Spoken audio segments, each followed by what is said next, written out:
प्यारे बच्चों, Shri Mahadev law academy Nagaur के इस ऑनलाइन प्लेटफॉर्म पर मैं आप सब लोगों का स्वागत करता हूँ। मेरा नाम केवराज चौहान है, मैं असिस्टेंट प्रोफेसर हूँ। पिछले 8 सालों से मैं लॉ पढ़ा रहा हूँ। आज हम भारतीय संविधान की प्रकृति के विषय में चर्चा करेंगे।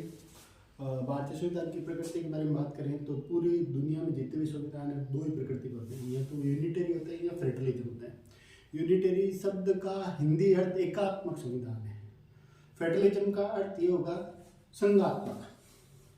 संघात्मक में क्या विशेषता होगी कि संघात्मक में जो शक्तियों का विभाजन है वो केंद्र और राज्य के बीच विभाजित होगा, जबकि एकात्मक संविधान की सबसे बड़ी विशेषता ये होगी सारी शक्तियां केंद्र में निहित हो जाएगी।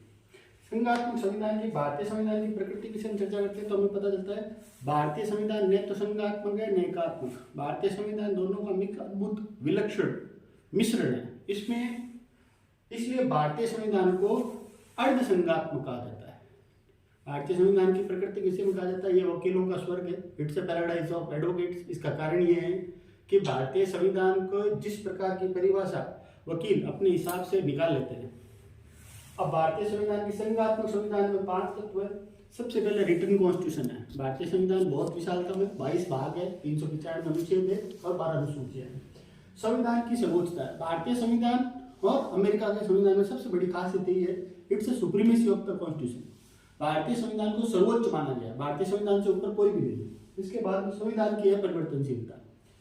चौथा है शक्तियों का विभाजन। भारत में संघात्मक संविधान की सबसे बड़ी विशेषता यह है कि भारत में संघ सूची, राज्य सूची और समवर्ती सूची, इन 3 के विषय में 8वीं शेड्यूल्स में बताया गया, जिसमें संघ सूची में केंद्र सरकार कानून बनाएगी, राज्य सूची में राज्य सरकार कानून बनाएगी, समवर्ती सूची में केंद्र और राज्य दोनों मिलकर के कानून बनाएंगे। ठीक है। न्यायपालिका की स्वतंत्रता है, ये इसमें संघात्मक संविधान में। एकात्मक संविधान के तत्वों के बारे में बात करते हैं। सबसे पहले एकल नागरिकता, भारत में सिंगल सिटीजनशिप है, राज्यपालों की नियुक्ति की जाती है। इसके बाद में संसद की विधायी शक्तियां हैं, legislative power of the parliament. आपात उद्घोषणा, भारतीय संविधान के अनुच्छेद 352 से लगाकर 360 तक इमरजेंसी के बारे में उद्घोषणा की गई है, जो हम जर्मनी से लेके आए थे। नए राज्यों की सृजन की शक्ति केंद्र सरकार को है। इसके बाद में अखिल भारतीय सेवाएं, आईएएस, आईएफएस और आईपीएस, ये सारी एकात्मक संविधान के तत्व है। आप सब लोगों ने मेरे को सुना, इसके लिए बहुत बहुत धन्यवाद।